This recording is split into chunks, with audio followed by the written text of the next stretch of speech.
Whether you operate one forklift or thousands, one location or hundreds, the new My Toyota customer portal can help you optimize your operation and material handling equipment. This one-stop, free-to-use platform is designed to help you take control of your information and make smarter decisions, all at the touch of a button. Register and access your data today at my.toyotaforklift.com. That's my.toyotaforklift.com. Happy New Year to you, and thank you for listening to the New Warehouse Podcast. This episode is a special episode that originally broadcast live on LinkedIn right at the end of the year. I am joined by Joe McIntyre of 1248 to discuss 2023 takeaways and predictions for 2024. We also had the pleasure of welcoming Ralph Henderson of Supply Chain Brain and Omnichannel Productions, the trade show king himself, to give us some of his thoughts and also some outlook on trade shows heading into the new year. From a 3PL perspective, we also got some insight from James McConnell Jr. of Marketplace Prep and Kashif Raza of 3 Links. Want to join in on conversations like this in 2024? Look out for these events happening live on LinkedIn each week. Next week, we'll be talking returns with 2 Boxes as our sponsor on January 9th at 12 p.m. Eastern. Listen in and join in. Now, here's the conversation. Some of the things that stand out to me, and I think it would be amiss if we did not talk about AI a little bit, certainly. I think that was the biggest topic of 2023, where, pretty much everything, I think one of the biggest discussions, not only in our industry and in warehousing, logistics, supply chain overall, was AI, but certainly through many other industries as well. AI has been such a hot topic, even in personal life as well. I know for myself as a professor, it's been a topic too as well. Students have been maybe utilizing it or trying to utilize it. And, I think that it's something that is certainly proven to be helpful in some industries, and certainly our industry as well, as we see huge amounts of data sets. And it's very interesting to see how, and I always say one of my loves about this industry is that these cutting edge technologies that are coming out within, just the world in general, seem to always find some type of practical application within our industry. So we get to see a lot of cutting edge stuff happening, whether it's from AI, machine learning, robotics, and different things of that nature. It always seem to find some type of practical fit within the logistics supply chain arena. I mean, even if we look at humanoid robots, we don't see humanoid robots really operating anywhere else, but we see that they just deployed Digit moving totes within our arena. So very interesting stuff there. But on the topic of AI, I think that it is incredibly powerful, and we'll be seeing it pop up more and more heading into 2024. The one thing I think is probably the most interesting, if you went to a trade show this year, you see that all of these companies now say they have AI in some form. So I think it'd be interesting to see how that plays out and whether or not that's going to be something that's going to continue and be, very useful, and who's really going to become the big players there. Some of the great applications, I think, for the industry, for us, is that I love the idea that AI can be a powerful tool and make your warehouse manager, warehouse supervisor more insightful into the operation that's happening. When we look at the idea of these AI co-pilots and being able to extract those insights and see those actionable data portions, it's really interesting to me to know that, hey, if I'm a warehouse manager, all these data sets that I probably did not have time to comb through or, had to do it when I was at home after hours because I'm busy on the floor doing those types of things, now I can get those things in the moment potentially and be able to take and pivot and make myself more powerful and make better decisions on the fly instead of looking at these data sets post shift or post week after these things have already been happening. So very interesting there. And I think that, it's going to continue to grow in that direction. And I also love the applications. We're going to have an episode actually coming out soon with the guys that fulfilled their WMS, and they have a whole AI powered slotting module, which is taking all that data around and is being able to utilize that AI in order to give you a better slotting plan and really dictate how you can move that. And I think that's really exciting because I've done a lot of very tedious, strenuous slotting plans in the past. And I love to see that, the AI is going to be able to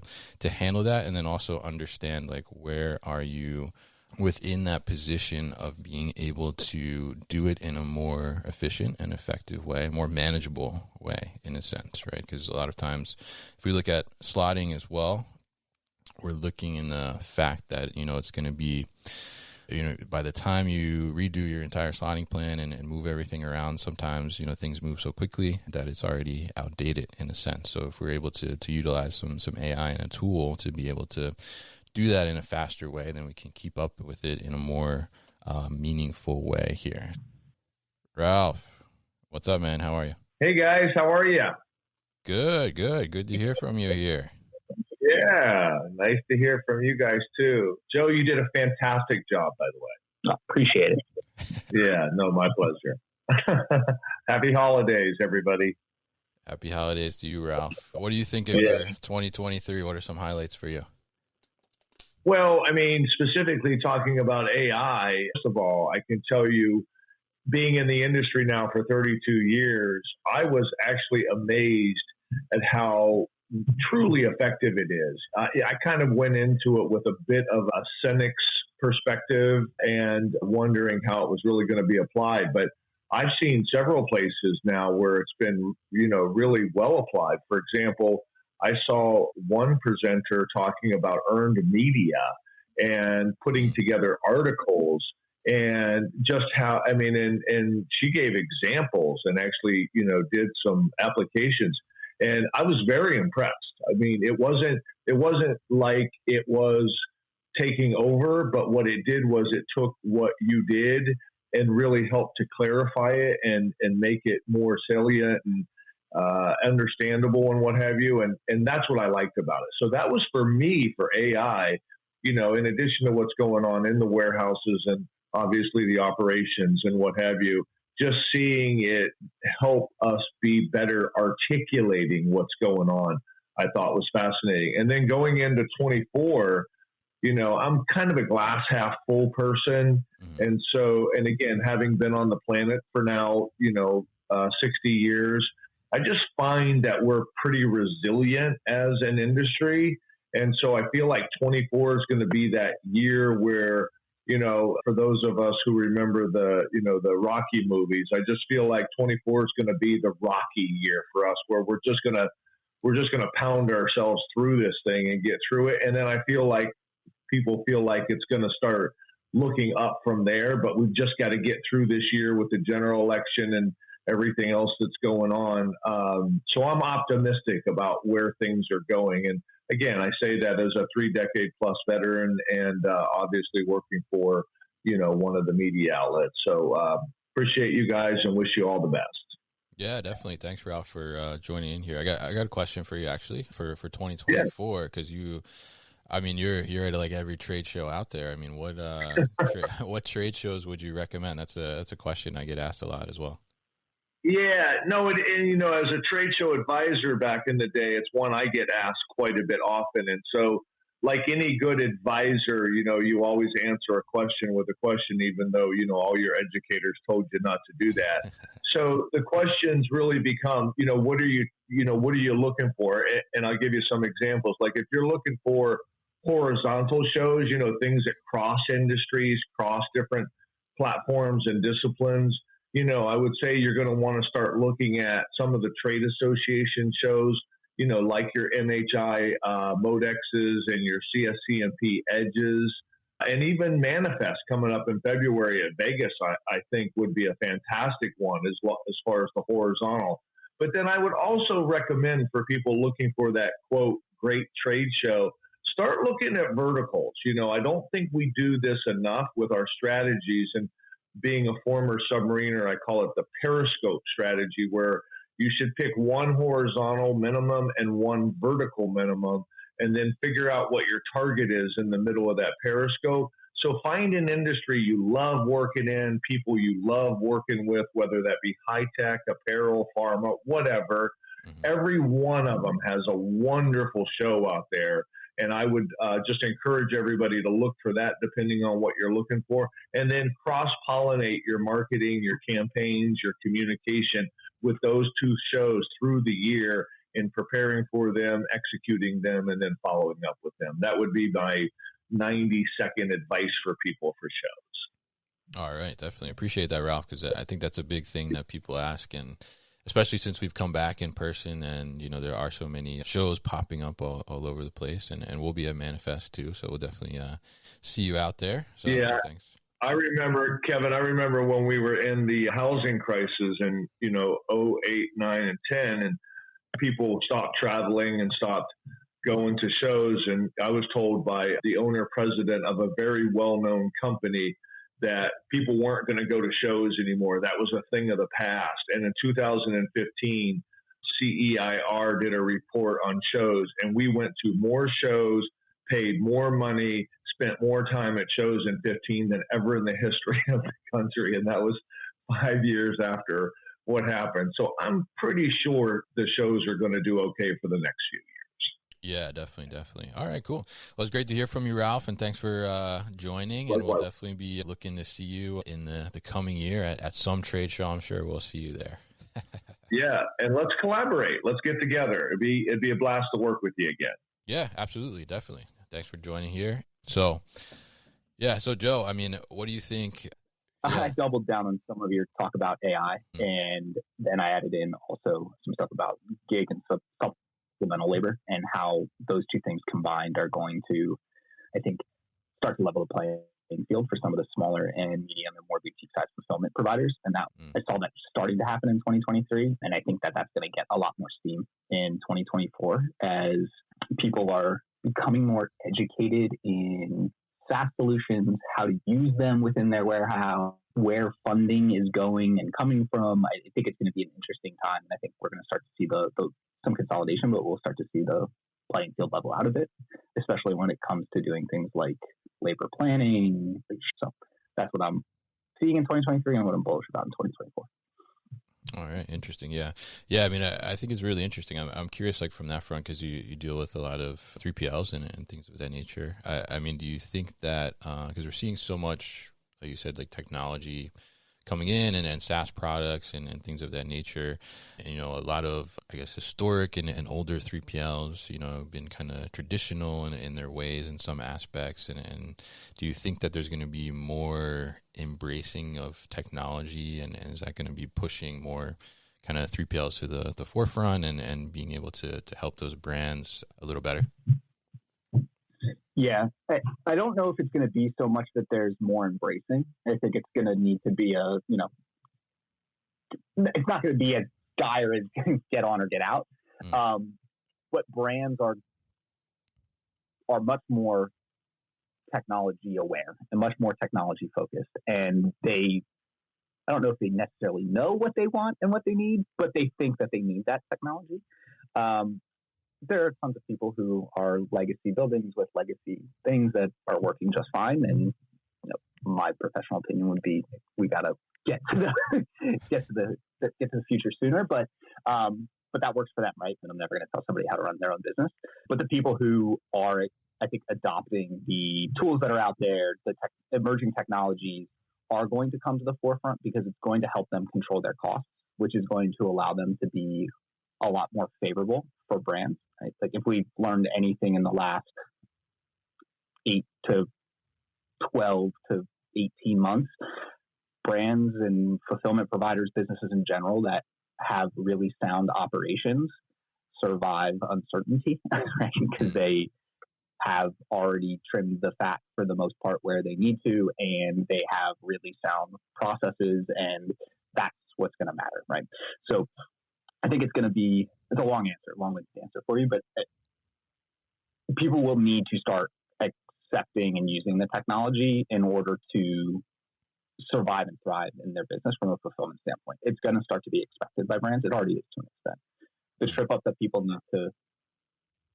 need to be aware of, right, is really great technology on top of really crappy processes is basically lighting money on fire, right? So you got to understand what your business is first and get that piece together. And then the technology is an enabler, right? Technology isn't a cure-all magic potion. It's an enabler. I think you talked about that right when I hopped on about like robotics and AI. How does it help augment and enable what's already happening? And that's what technology is too. And the people who get that and understand that, especially from 3PL providers, are providing a really, really great service and experience to their shippers. And their shippers may not understand at first, but when they start to go through their first peak season or they have their first hiccups, they start to learn real quick that partnership is well worth every penny they spend. Yeah, absolutely. And I think that's such a good point there about, adding that technology and automation in some aspects. I mean, if you're, just automating a process that's not good already, then it's not really going to have those benefits that you're expecting right off the bat, right? Yeah, for sure. Yeah, I'm curious in that aspect. I mean, are there any technologies that are like specific technologies or software solutions that you're really excited about from either this year or going into next year? Yeah, there are a couple that I've been fortunate to get to know the teams at, and I feel really bullish on. They're not necessarily going to be a fit for everyone's solution, right? But I think what they're bringing to the market, or everyone's problem, but what they're bringing to the market, I think is really interesting.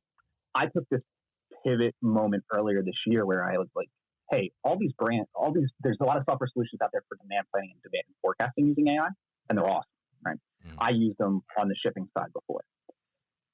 But why can't a fulfillment provider use them? It's the same problem. You just need to look through a different lens. And yes, you're still reliant on the brand to give you updates on they're going to run a deal or they're launching a product. But at the very least, it can give you a baseline, and you already have all the information you need. The barrier before was if you were a 3PL, you needed somebody who could, and you talked about this a little bit, spend the time to dig through the numbers and look and get a demand forecast or understand that. And these tools that are out there now, these demand planning tools, very easily can be used from the fulfillment side to get a baseline view of what your future demand is going to look like, all things equal, right? And then if you take the next step and you start to work with your brand to say, hey, this is what we believe your baseline demand to be. Do you have any deals coming up? You had a spike this time last year. Are you anticipating that again? And all of a sudden you're in control of that conversation and you're not fully dependent on them for for planning and understanding.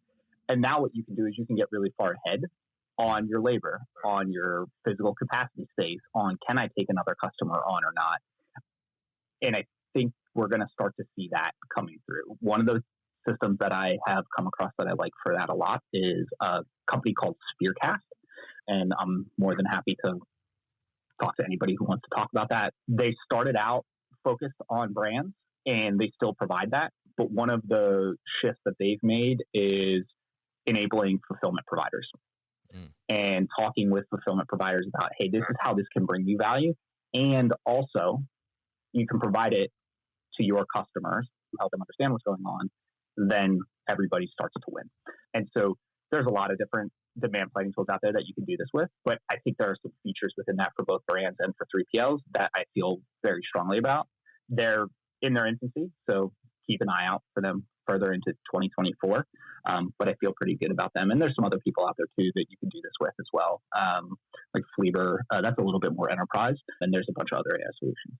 And then within the four walls, which you talked about also, which is, using AI to enable your ops managers on the floor to real time make better decisions and kind of see around corners and understand where there may be pitfalls or shortfalls.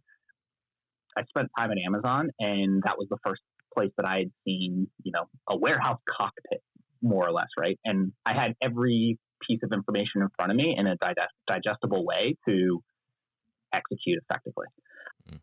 And I think that's a piece that a lot of smaller or, mid-sized boutique type fulfillment providers don't have. And so you're running blind. And I think you actually had the team from Cognet Ops on the podcast earlier this year. But I think that solution is really cool. The concept of what they have behind it to provide that cockpit. And they're using AI also to, look at history and say, hey, this is what order drops look like over the course of the day. So you're ahead now, but you're about to be in trouble in 2 hours. Or, you're behind in these areas. This is where you may need to move some labor. And I think that that's a really cool solution. And not for the sake of repeating myself, but I think you start to look at tools like those two that allow you to start thinking about how do you plan labor, which is going to be your biggest cost, right? How do you staff correctly? How do you do those things? Then you start to pair that with stuff like the supplemental labor from like people like Variable and things like that. And all of a sudden you can control what used to feel uncontrollable in a different way. Yeah, absolutely. And I think it's such an interesting thing because I know you're a big champion of this and doing, forecasting demand planning from the 3PL perspective. But I think that when you put tools in place and you're able to do those types of things, that makes that partnership between brand and 3PL like even stronger, and it makes you more of a resource for the brand, which can only help you from the 3PL perspective more. So I mean, it's very interesting to take that approach, and I love that there's solutions out there that are now focusing on that too, like you mentioned the Spearcast there. I'm curious, actually, maybe Kashif or James want to chime in on some of that discussion there. I mean, they're both 3PL owners as well here. If they're listening in and want to jump on, just raise your hand. But definitely, I think, looking at that labor planning and being able to do that is still such a topic, right? I mean, we've been talking about labor challenges and labor shortages, and let's get James up on here. Just raise his hand. Yeah, Kevin, I'm glad you called the two of them out. I was about to put both of them on the spot because I had a post yesterday on LinkedIn, and she had a really, really good response about what we just talked about there, being that partner for your shippers. And when you're ahead like that and you're thinking ahead and doing your labor planning, all of a sudden it starts to shift that dynamic from the 3PL to cost center and, they ruin everything to like, hey, they are helping me grow my business. How do we do this? So I was going to call him out. So thanks for doing that. Yeah, no problem. So yeah, James or Kashif, you guys want to chime in on discussion here? We'll be back after a quick break. You hear a lot about supply chains these days because if the past couple years have taught us anything, it's that an efficient, well-managed supply chain is absolutely critical to keeping businesses successful and consumers happy. I'm Will Haywood, and I host a podcast called All Business, No Boundaries, where we talk about supply chains, how they work, what happens when they don't, and the innovations that are redefining what's possible in the world of logistics. Join me for insightful interviews with thought leaders and industry experts. We discuss how optimizing supply chains can break down the barriers that are holding businesses back. That's All Business, No Boundaries by DHL Supply Chain. Listen and subscribe wherever you get your podcasts.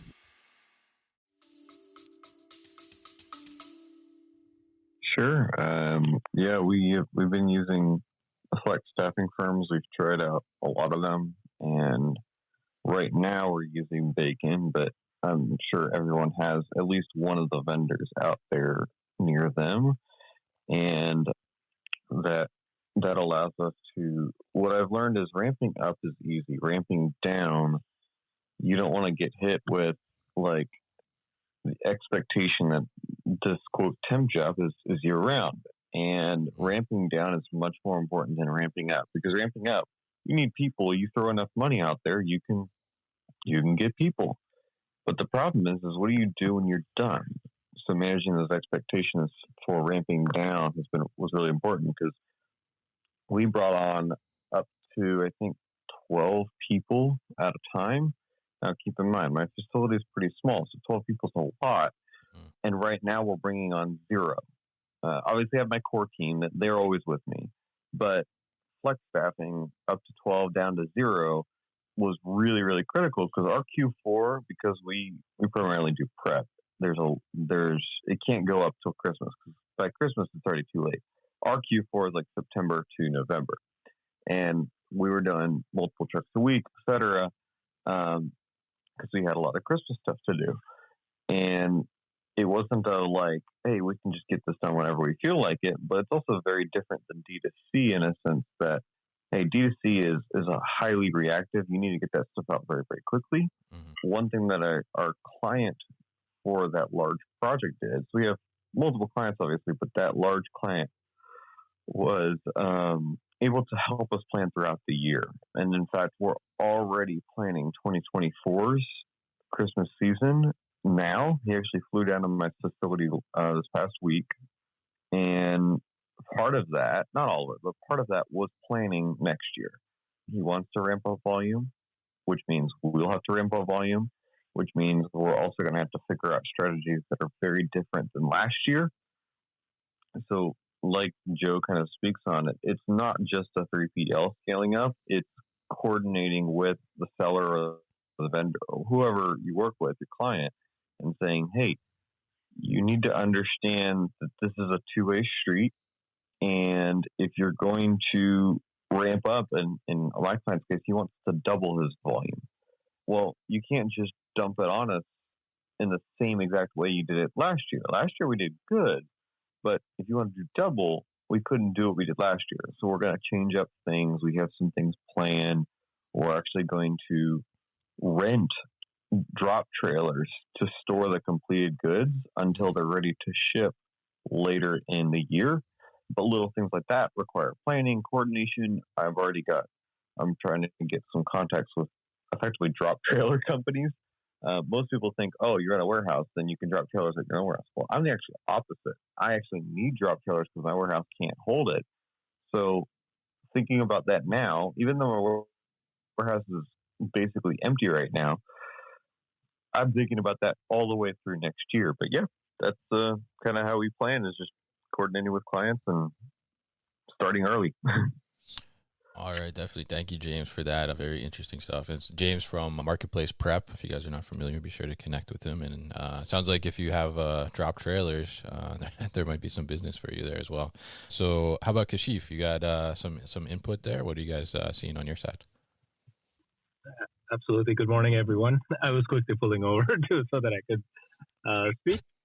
I think the game has to become much more collaborative, where whether brands realize it or not, they need their best friend who specializes in ops, demand planning, labor optimization, recommending to them go right versus going left. They need that ally with them. And I think more and more brands value that partnership. And historically, the relationship might have been, how much are you charging per order? And I have another guy that's charging 5 cents less, so I'm just going to go there. Or I can pick up somebody else's shipping discounts, and that was the main driver. But I think post-COVID, brands are certainly appreciating the value of having a friend that can look at the operations or the operational function and give sound advice. And this is exactly what Joe and I were talking about, because, yeah, we are going through cleanse, as they call it. We have seen certain brands embrace that spirit of partnership. They ask the right questions, and even if they don't ask it, they are more willing to listen. And that goes a long way in establishing a great partnership. I've always been a believer that partnership is a two-way street. So we should not, as 3PLs, as an industry, be communicating or negotiating from a position of weakness, but from a position of strength, because we bring valuable tools to the table. And we shouldn't be shy about telling the brands in a respectful, professional manner, but we should not be afraid to tell them there's something that can be done better. The right brands, the right partners always listen. And that is probably their number one quality. We've been blessed to have more of the listening kind than not. In our role, or in my role at Freelinks, we're also taking care of a network of fulfillment centers. So we're getting a lot of feedback on things that can be improved and things that should be better, because everybody's being tested in a slightly different way. You might have one warehouse specializing in direct-to-consumer, another would be doing subscription boxes, another would be doing something else. So in my opinion, perspectives are important. And as Joe said earlier, and I think we were saying earlier, is technology cannot be deployed as this magic pill that all the problems will go away just because someone's walking around with a RF gun. It doesn't work that way. You must validate that your process is sound. And tech should really be this robotic arm that you can put on, or a suit of armor, as we call it, you're still going in the right direction. You just have some more gadgets around you on your arm and, things that you can do. But you still have to have a core strong process. And, for us, there are really three key pillars. It's strong SOPs, great technology, and also values. Because as I'm sure my colleagues will agree, the real colors of a 3PL come out when the relationship is ending. And we've been receiving goods from other 3PLs where product was just thrown on a pallet and just get it out of here kind of mindset. And I think we can all do better. And I think we should conduct ourselves professionally, give the right advice. And if that advice is not heard, we should politely end those relationships. But the real grace shows up in how companies act when things get tough. So that would be my addition to this. But. All right, great. And thanks for that, Kashif.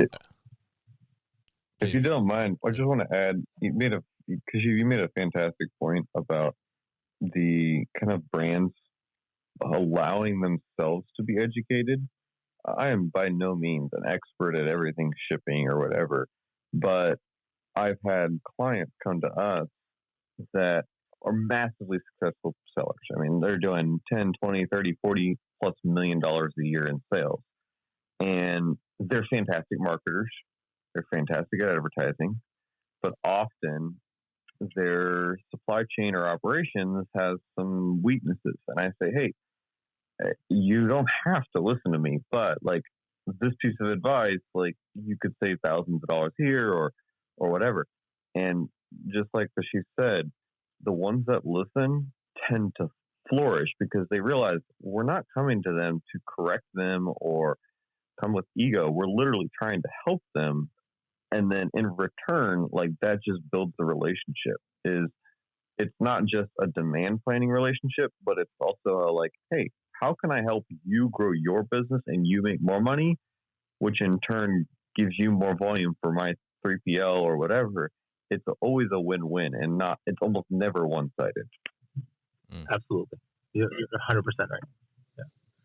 Yeah, great points there, and definitely appreciate you guys coming on and talking and giving us these insights. James from Marketplace Prep and Kashif from 3Links Unified Commerce. So definitely give them a follow as well. And I noticed we talked a lot about some labor in there and things of that nature. But I think if we look at that, there's certainly still challenges around that labor. And one thing that, I think personally for me, it's not only just getting people in the door, but it's all about that retention as well for those employees. And I think when we talk a lot about these technologies and things of that nature, I think workers are getting more tech savvy. I mean, certainly, in our personal daily lives, tech is very much a big part of that and very important to us. So I think that it only makes sense that we see that kind of translated into our work environments as well, and the expectation from those workers to be able to do that. So, I mean, for me, I'm looking forward to, and I've seen solutions already coming out where,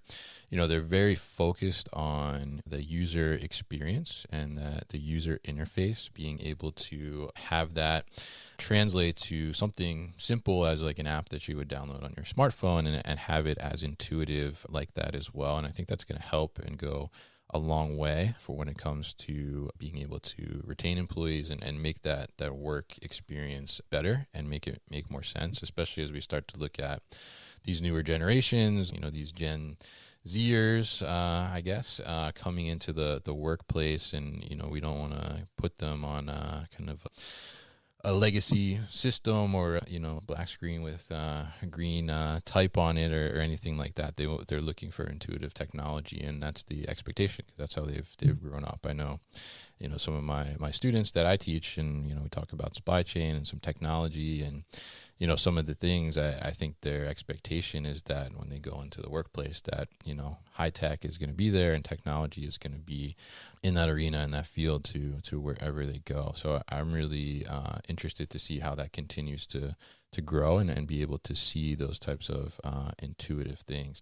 Kevin, I'll jump in real quick. Sure, yeah. One of the things that you were talking about was employee experience, right? And we kind of naturally move towards robotics and things like that.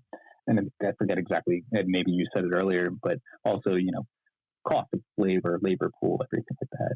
The employee experience is what keeps people around and what when you have people who are tenured, right, like productivity naturally is going to go up, but you're always going to need to expand your labor pool. And I think that's the cool thing that I've seen with the robotics and people who implement them well, and technology as well, right? In multilingual apps, multilingual technology within the warehouse, it just expands the labor pool for you, right? If you have, robots to person or goods to person or whatever it may be, like all of a sudden people who may not have been able to do the job before but were willing to do the job, right, are going to consistently show up, are going to consistently work hard, are going to listen to what needs to happen, are going to provide a good experience for other employees and for your customers, right? Kashif talked about it a little bit when he was speaking, right, of, we got to understand how we as an industry come to market in a more productive and partner-focused way. And I think that also comes to employment as well, right? Like, when you think about warehouses, you don't think about like, oh, that's the top 100 places to work is never a fulfillment center, right? But it doesn't have to be that way.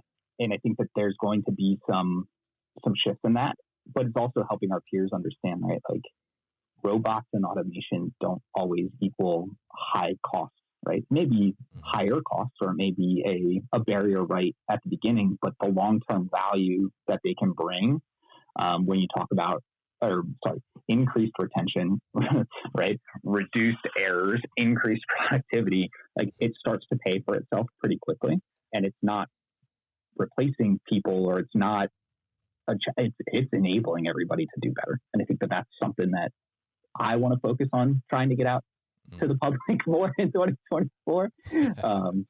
But, I think that the people that get that and understand that from a fulfillment side and from a shipper side, right, when they're looking for partners, like that, those are the companies that we're still going to be talking about at the Holiday Hangout 2024 and 2025 and 2026. Definitely looking forward to those holiday hangouts in the future.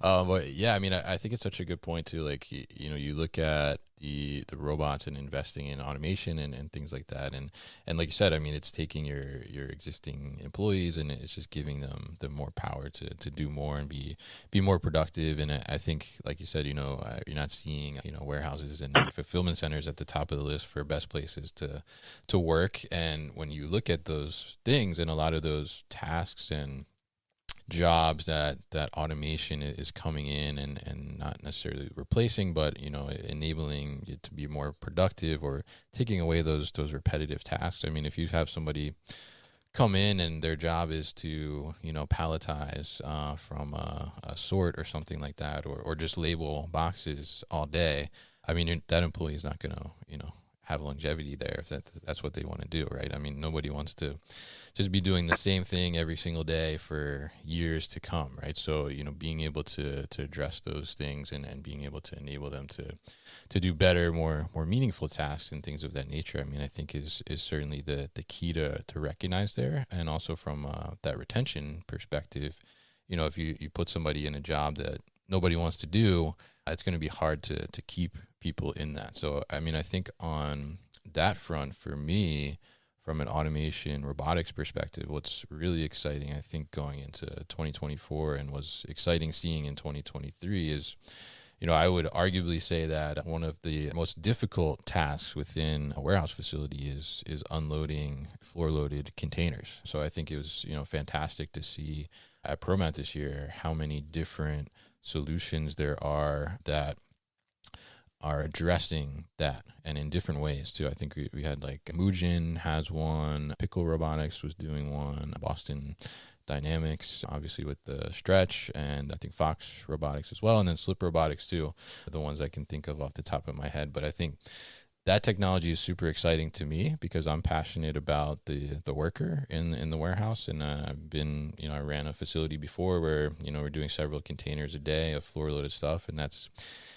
hard work. And it's tough to be able to do that and keep someone doing that job over and over. I mean, very, very temp heavy because a lot of the full-time employees, like, they didn't want to go in that area, and it was hard to keep them in that area as well. So it's great to see I think automation addressing a task like that is, not only something people don't want to do, but something where there's a lot of risk of like potential injury with, bad lifting and things of that nature. So that's really exciting for me going into 2024 to see how those solutions kind of expand throughout as well.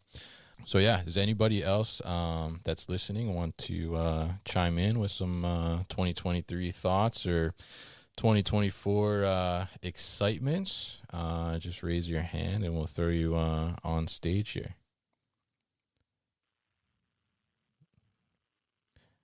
Either way, thank you for listening and tuning into this. But yeah, I think that, this is really interesting. I hope that everybody enjoyed it. I know we had some tech difficulties in the beginning there, but we're figuring this thing out. And I love the fact that we were able to make this like interactive and get thoughts from the audience too. So really appreciate everyone joining in today. And we'll be looking to do these hopefully weekly in 2024 with different topics. I think we're planning one for January 9th already, focused on returns specifically. So we'll have more information about that coming in the future. And then obviously, the new warehouse you can find on any podcast platform or wherever. So definitely appreciate everybody for joining in. Wishing everybody happy holidays and happy new year if we don't talk. Joe, any closing thoughts here as we wrap up and look towards the new year? No closing thoughts related to logistics, supply chain, and fulfillment, but wanted to say thank you to you for putting this together and for having me on. I thought it was awesome, especially for the first go around. The collaborative part of it was super cool. I think more things like this, which you're planning to do, I'm really looking forward to. So thanks for letting me be part of the test run, and thanks to everybody who joined, either coming up on stage with Kevin and speaking with us or reacting down below. So appreciate it. Happy holidays to everybody. Happy New Year, and thanks for joining. Definitely. And thanks, Joe, for guinea pigging this with me. And if you guys are not following Joe on LinkedIn, make sure you do. He's putting out all great insights every single day about the fulfillment and brand relationships there. And I think, Joe, how many days have you been posting on LinkedIn now? I think you've gone consecutively for almost half a year. Yeah. I have not missed a day, and I have not recycled a post since June 13th, but that track record may be coming to an end. My creative juices are running short towards the end of the year, so we may see some repurposed content. But yeah, no, I appreciate that, Kevin, and everybody who's on as well. Like, if there's things that you want to hear about, want to know about my experiences, anything like that, like, let me know, and I'll put some information out about it. All right, great. Definitely appreciate that. And thank you, everybody, for joining. Thank you for those that are still on. Thanks to Aaron, Wajid, Kashif, Nicholas, Frank, my dad. Thanks for listening. Chuck, Rob, and Marketing Mid-Ohio. I'm not sure who that is, but Mid-Ohio, we see you. Thank you. All right, everybody, have a happy holiday. Happy New Year. I did record this, so we actually will be posting this on the podcast feed at some point in the next week so people can listen to it and hear it out, and we'll be looking forward to talking to you on the next one. So thanks a lot to Joe for joining me initially, and everybody else for listening and joining in on stage as well. Happy holidays and happy New Year as well.